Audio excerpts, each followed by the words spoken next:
गुरुचरित्र अध्ययनाचे फायदे आणि पारायणाचे काही महत्त्व आणि नियम. गुरुचरित्र हा ग्रंथ अत्यंत लोकप्रिय असून दत्त संप्रदायिकांनी त्याला वेदाची मान्यता दिली आहे. या ग्रंथाचे पारायण केल्याने एखाद्या गंभीर संकटातून बाहेर पडण्याचा मार्ग सापडतो अशी मान्यता आहे. या ग्रंथाच्या वाचनाने कुठल्याही प्रकारचे आधिव्याधी आजार याच्या वाचनाने नष्ट होते. याने मनुष्य दुःखमुक्त होतो. घरामध्ये गुरुचरित्र वाचनाने नकारात्मक वातावरण नाहीसं होतं आणि आनंद, चैतन्य व प्रसन्नता निर्माण होते. पितृदोष व वास्तुदोष यावरती उपाय म्हणून गुरुचरित्र पारायण केल्यास प्रभावी अनुभव येतात.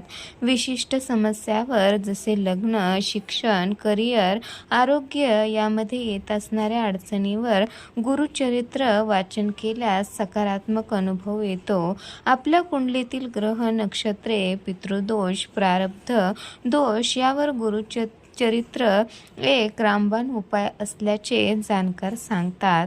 आता बघून अध्यायानुसार गुरुचरित्र वाचनाचे फायदे. अध्याय नंबर 1.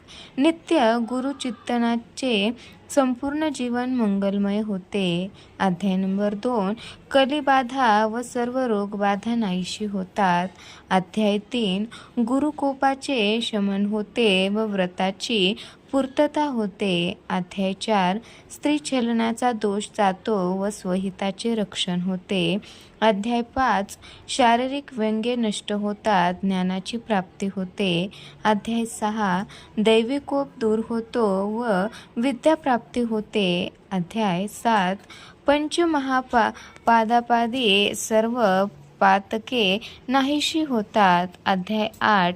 बुद्धिमांद्य नाहीशी होतात, विवाह कार्य सुलभ होते. अध्याय 9.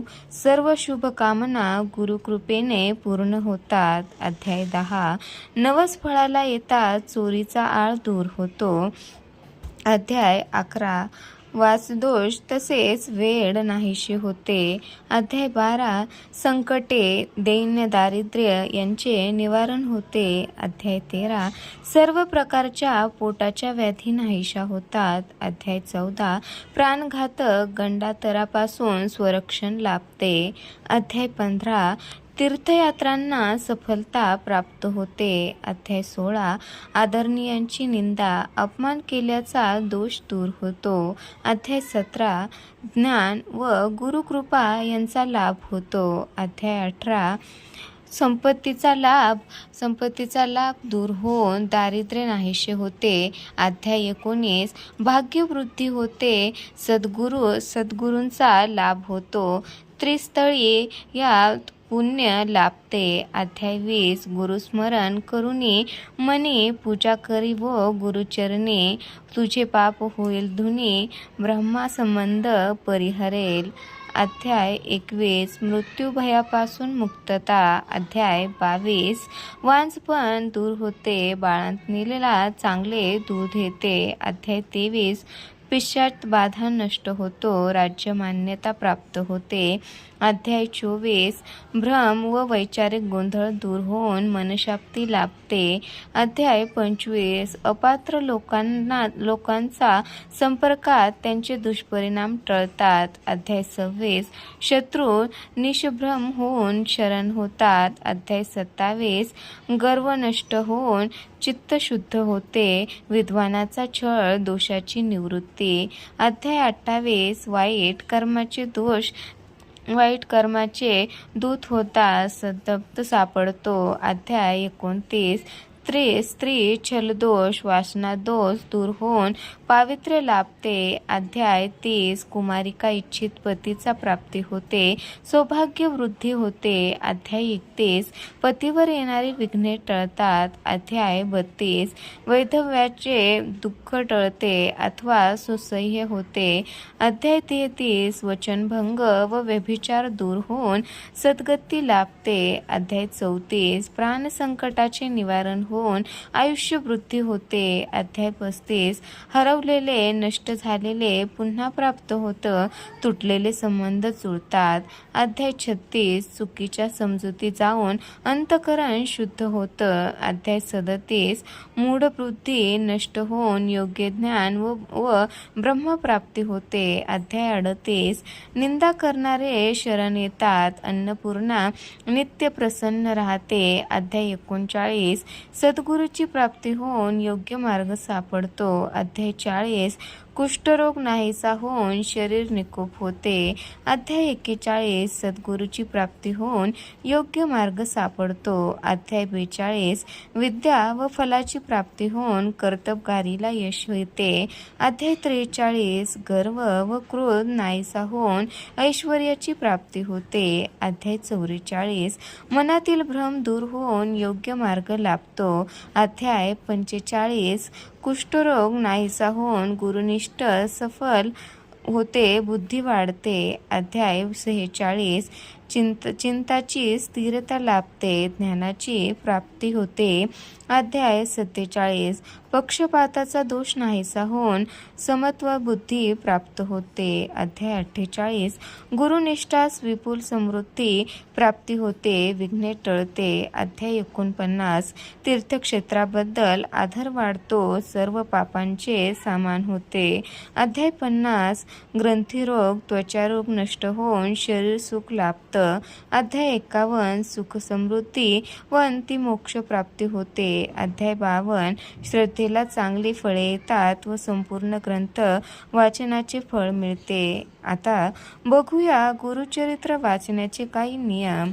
या गुरुचरित्र ग्रंथाचे पारायण करण्यापूर्वी काही महत्त्वाच्या बाबी नियम लक्षात घेऊन मगच त्याचे पारायण केले पाहिजे. नियमात राहून जर आपण या ग्रंथाचे पारायण केले तर नक्कीच त्यांचे आपल्याला इच्छित फळ मिळते. मग हा ग्रंथ वाचण्याचे, त्याचे पारायण करण्याचे कोणते नियम आहेत ते आपण आज जाणून घेऊया.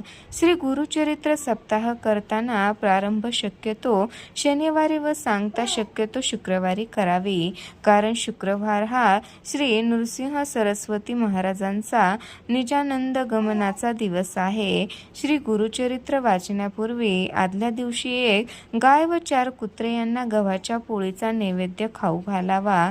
श्री गुरुचरित्रचे वाचन पूर्वी किंवा उत्तर दिशेला तोंड करून करावे. वाचनापूर्वी रोज श्री दत्त महाराजांच्या फोटोची आणि पोथीची पूजा करावी. त्यानंतर गायत्री मंत्र आणि श्री स्वामी समर्थ या मंत्राचा जप करावा. पारायण सुरू करताना आधी नेहमी श्री गणपती अथर्व शीर्षक वाचावे. श्री गुरुचरित्र वाचन पहाटे 3 ते सायंकाळी 4 या दरम्यान करावे. दुपारी 12 ते 12:30 ही वेळ श्री दत्त महाराजांच्या भिक्षेची असल्याने त्यावेळेस पारायण वाचन बंद ठेवावे. श्री गुरुचरित्र पारायणाच्या काळात पारान्न घेऊ नये. आपली आई, पत्नी किंवा बहीण यांच्या हाताचे अन्न खावे. या काळात उपवास करू नये. सकाळ आणि संध्याकाळी एक धान्य जेवण करावे. काही अपरिहार्य परिस्थितीमध्ये स्वखर्चाने बाहेर खाण्यास हरकत नाही. श्री गुरुचरित्र वाचनाच्या कालावधीत पुरुषांनी दाढी वाढवू नये. स्वतःच्या हाताने दाढी करावी. तसेच या काळात चामड्याऐवजी नायलॉन किंवा रबरी चप्पल वापरावी. श्री गुरुचरित्र वाचनाच्या कालावधीत ब्रह्मचर्य पाळावे. श्री गुरुचरित्र वाचनाच्या कालावधीत सुतक असणाऱ्यांच्या घरी किंवा अंत्यविधीत जाऊ नये. स्वतःच्या कुटुंबात जर सुतक आले तर अशा वेळेस श्री गुरुचरित्र पारायण दुसऱ्यांकडून पूर्ण करावे. अर्धवट सोडू नये. वेळोवेळी घरात गोमूत्र शिंपडावे. सप्ताह कालावधीत रोज सकाळी आणि संध्याकाळी श्री गुरुचरित्राच्या पोथीस नैवेद्य दाखवून आरती करावी. रोज रात्री झोपण्यापूर्वी श्री विष्णू सहस्त्रनाम वाचावे. तर मित्रांनो, कशी वाटली तुम्हाला ही आजची माहिती नक्की कमेंट करून सांगा. आणि अशाच नवनवीन माहितीपूर्ण व्हिडिओ बघण्यासाठी आपल्या चॅनलला नक्की सबस्क्राईब करा.